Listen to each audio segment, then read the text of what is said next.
Can you see that? Yep.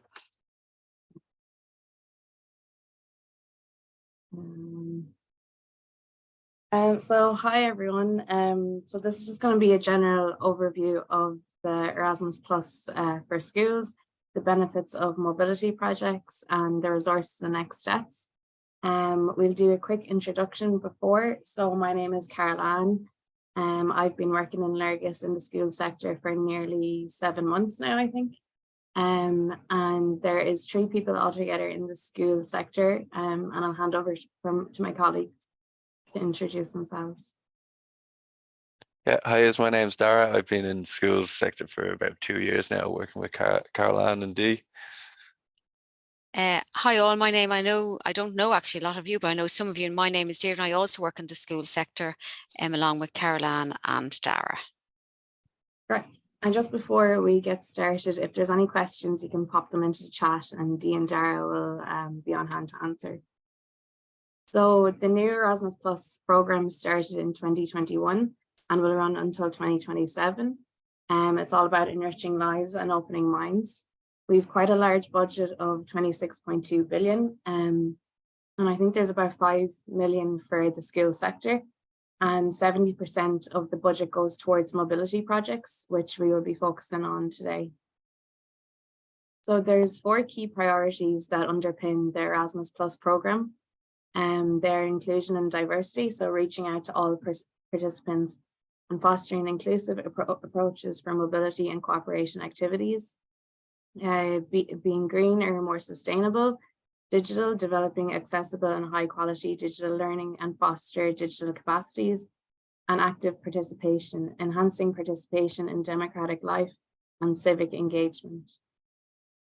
So what is Erasmus Plus? Erasmus Plus is the European Union programme for education, training, youth and sport.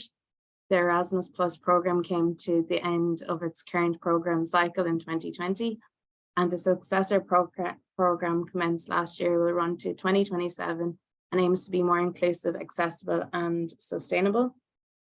So Erasmus Plus is for higher education, adult education, vocational education and training, youth, sport and schools.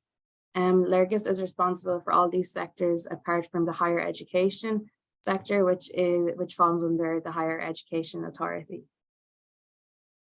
So the following countries can participate in the program, and you can partner with any of these countries.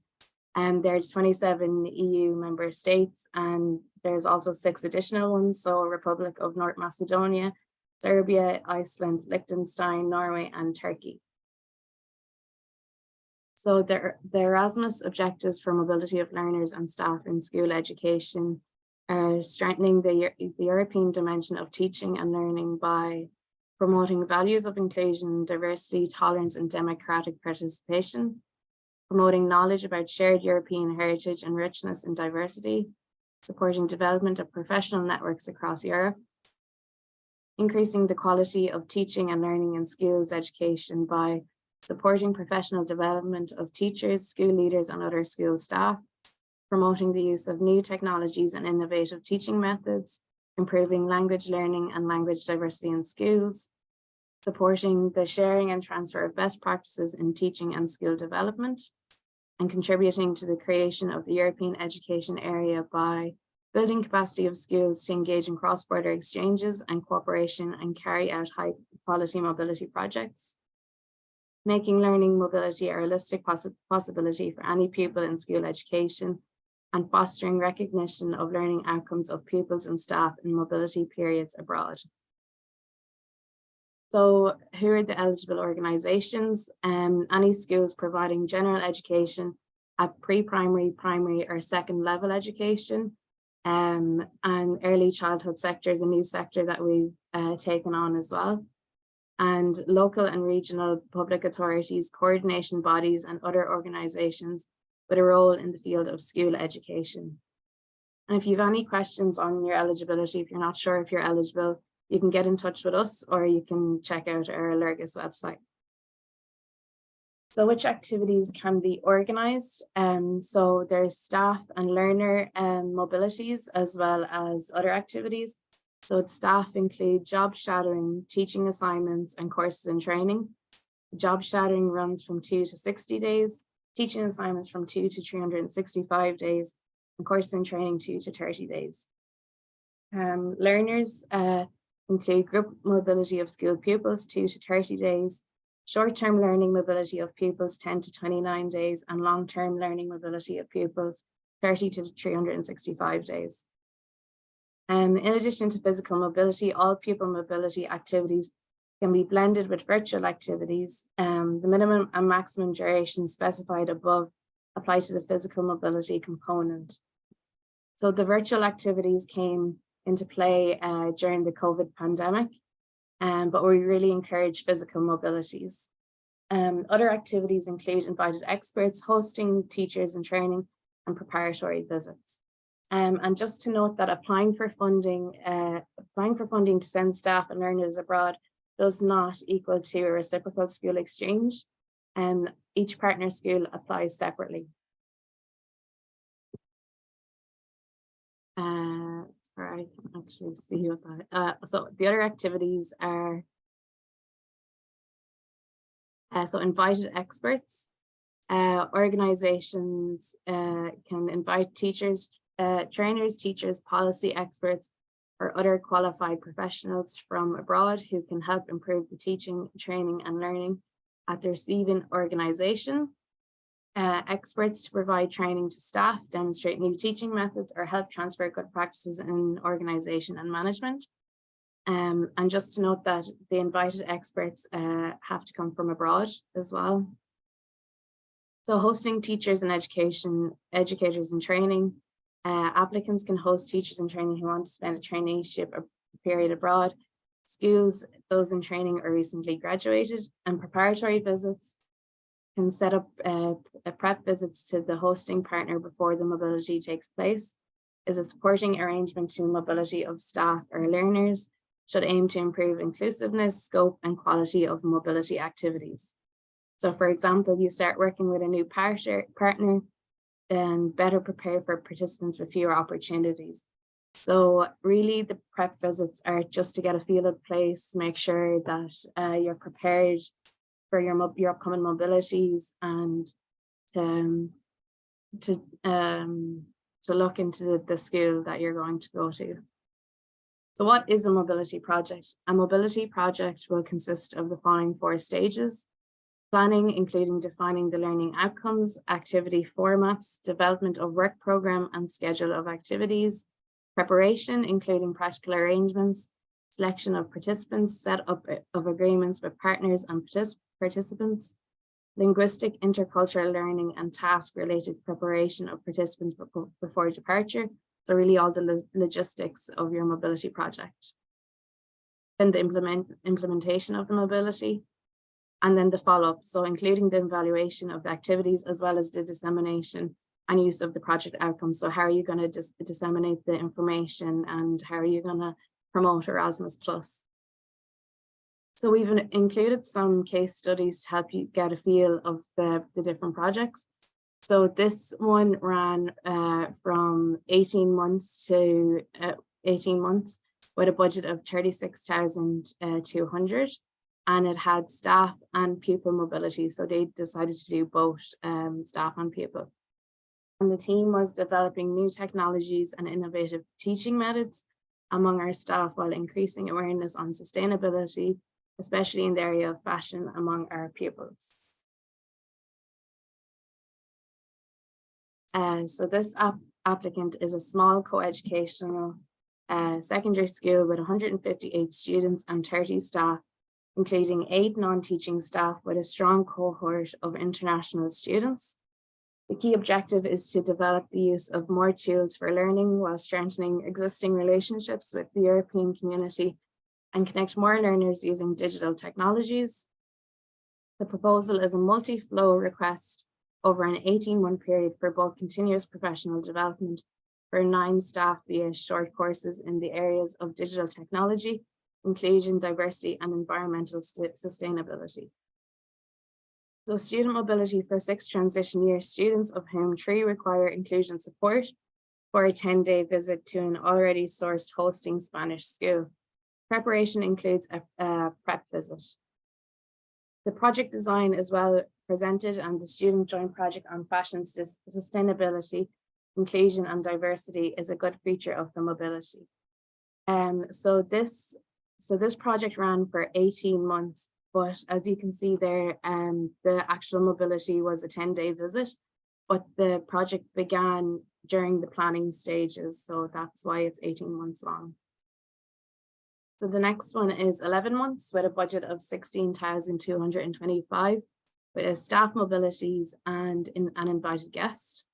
The theme was illuminating the calm within a special school's journey. This primary school caters for students with moderate, severe and profound learning disabilities. With 63 students ranging in age from 4 to 18, there is a staff of 43. The school carried out an evaluation where well-being was identified as an area of focus, as students can display challenging behaviours in which they are trying to regulate. A number of staff will attend yoga and mindfulness training. Following the training received, teachers will host mini workshops for their colleagues to ensure learning is shared and transferred within the teacher community in the school.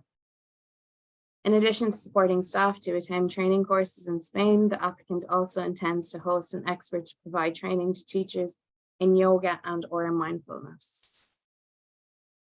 So that one was a little bit smaller with 11 months. And then this one is 12 months with a budget of 9,000, and it just was a staff mobility. So engaging children through drama. This primary school with 17 staff and 112 students is planning a 7-day mobility course and training for a total of 4 participants. The proposal, engaging children through drama, is aimed to increase self-confidence, communication, and social skills through using the medium of drama. The proposal is based on one main objective: to develop communication, self-expression, and social skills through drama. And just to note that this one was a smaller project of 9,500, but the size really doesn't matter. So if you're worried that your project might be too small, that's fine. Some schools might only send 1 staff member, or other schools might send 20 or 30, and that's completely fine. So the short-term mobilities, short-term projects are run from 6 to 18 months, so the maximum is 18 months, and the maximum number of participants per application is 30. Prep visits and participation of accompanying persons will not count towards the limit. So if you wanted to bring 30 students and 4 accompanying persons, that's fine. The accompanying persons don't count towards the limit. Individual participants do not have to be named at the time of applying.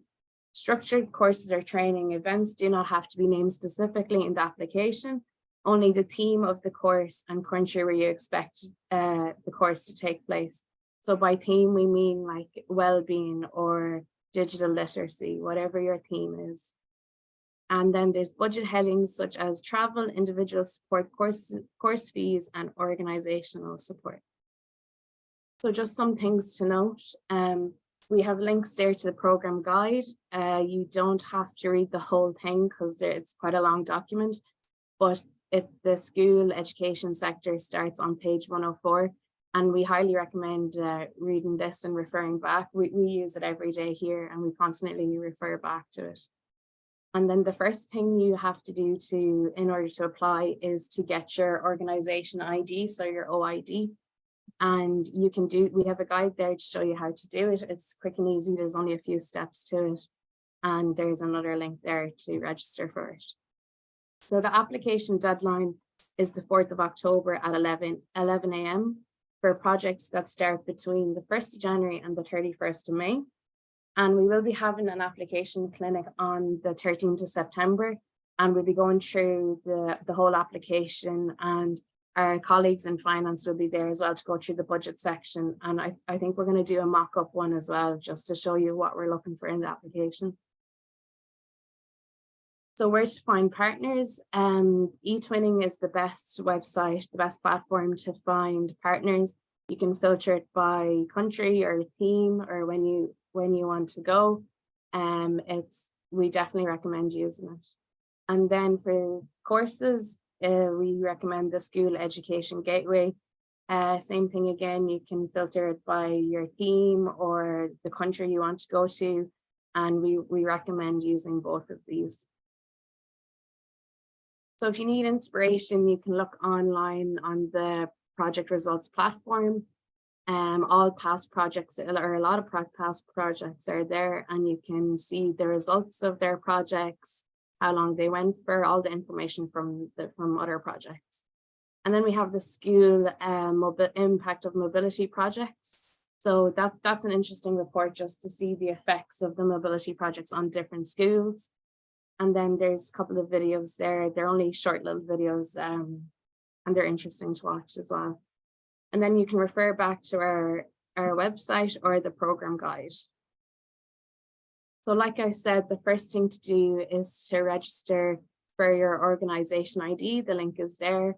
I'll send out the presentation afterwards, so you'll have all the links and information. Sign up to our newsletter. We only send them out maybe 4 or 5 times a year, so you're not going to be bombarded. And then our application clinic on the 13th of September. So there is another program called the Jean Moe. I won't focus too much on this because we're focusing on mobilities today, but the information is there if you want to know more about it, and you can contact us afterwards as well. And then that's just our information if you want to get in contact. So I don't know if there's questions in the chat. Thanks, Caroline. There was only 1 or 2 minor questions that we've dealt with. But does anyone have any questions they'd like to ask? Raise their hands and ask, and we can deal with them. Any questions at all? Hi, I'm new to the Erasmus. I don't know if you can hear me. I had looked at a training catalogue and it had courses on it.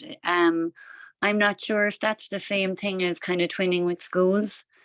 You know, like they had a brochure and it had different courses that were, I don't know, supported by Erasmus, or, you know, I was just wondering, is that a different section that I'm looking at, you know, with training for teachers?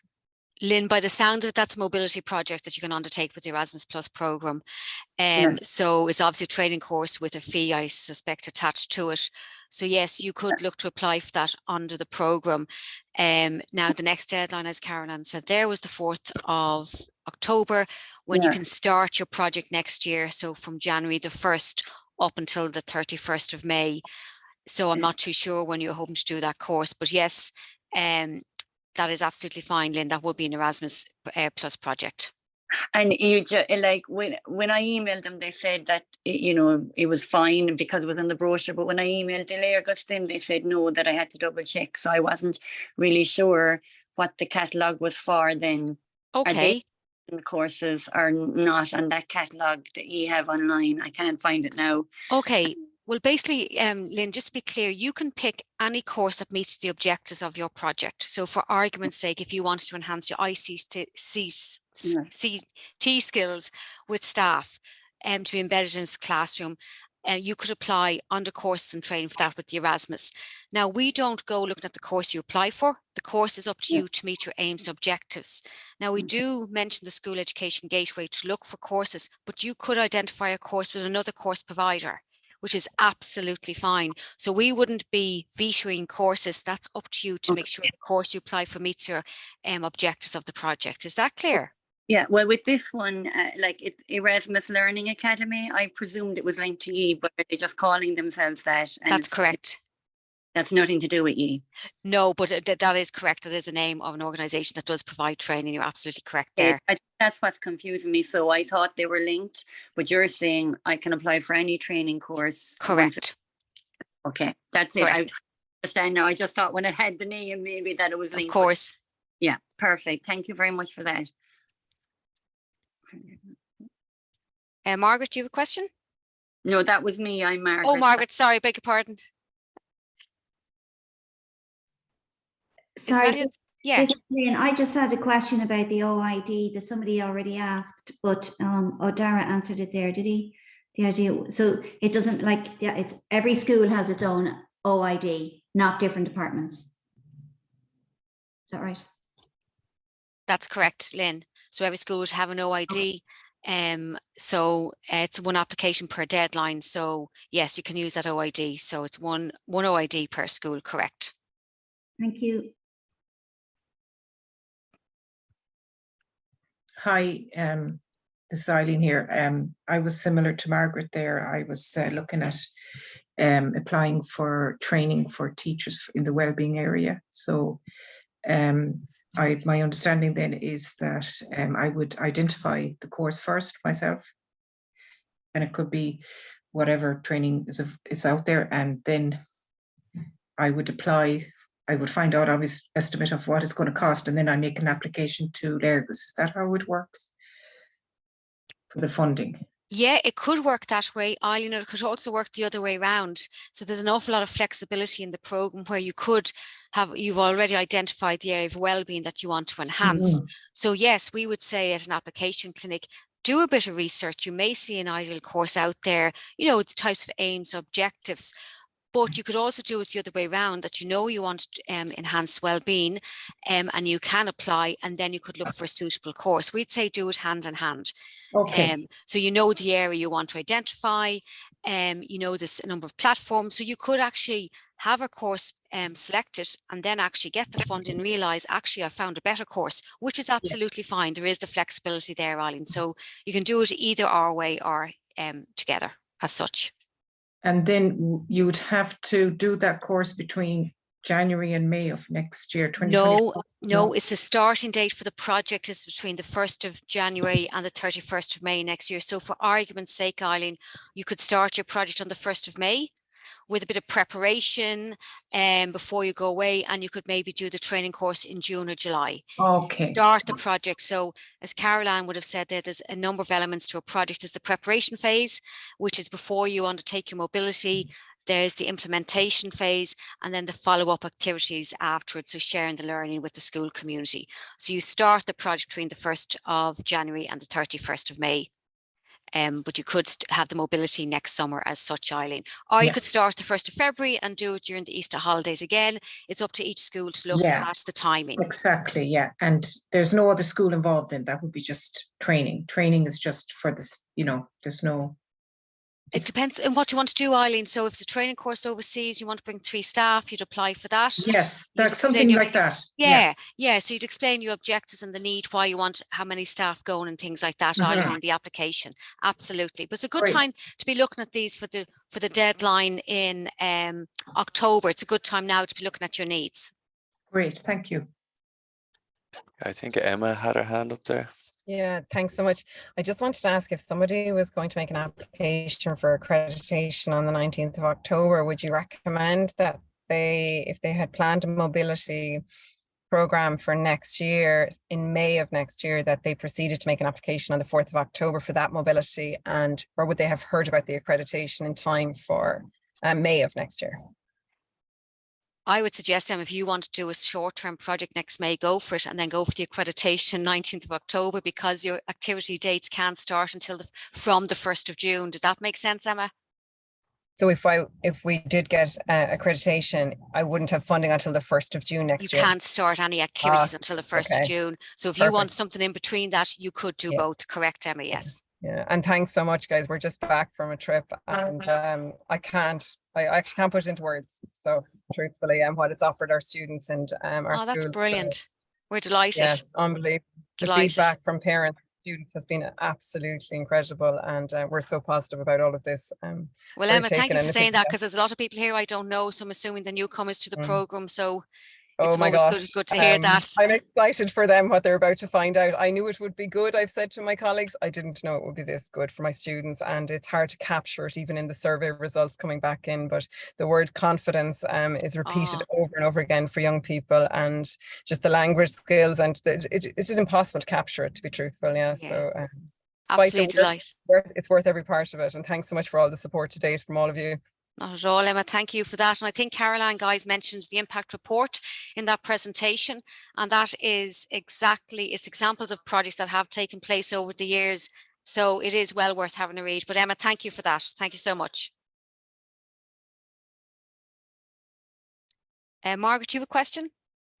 Sorry, I'm back again now. I was just wondering there, just because I'm not sure if Emma had mentioned it, if the project will say, if you're planning on doing training around May, are you saying you can't really do that until June this year? Or am I getting confused between two separate projects? No. So if you apply under this deadline coming up on the 4th of October, Margaret, you could have a 6-month project from the 1st of January up until the end of June, and you could undertake your activities in May. Does that make sense? So I could do the activities in May if we wanted to. Correct. Oh, Absolutely. Yeah. But something else, we'll say a few teachers who would like to go. We're looking at outdoor learning as our kind of area, but obviously with subbing, it's different. Can you have people going on training with, say, the same objectives or whatever, but going on training at different times, because we might be able to? Yes, you could. Absolutely. Again, that's up to yourselves to look at once it's in the remit of your project duration. So you could have a maximum of up to 18 months, but absolutely correct, Margaret. You could do that. Yes. Brilliant. Thanks very much, Dermot.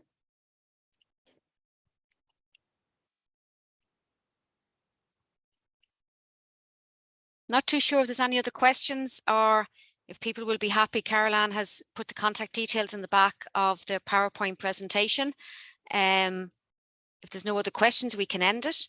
And just, Caroline, if you want to wrap up there. Yeah, just thanks very much to everyone for coming along, and I will be sending out the recording and the presentation and all the links as well, probably tomorrow.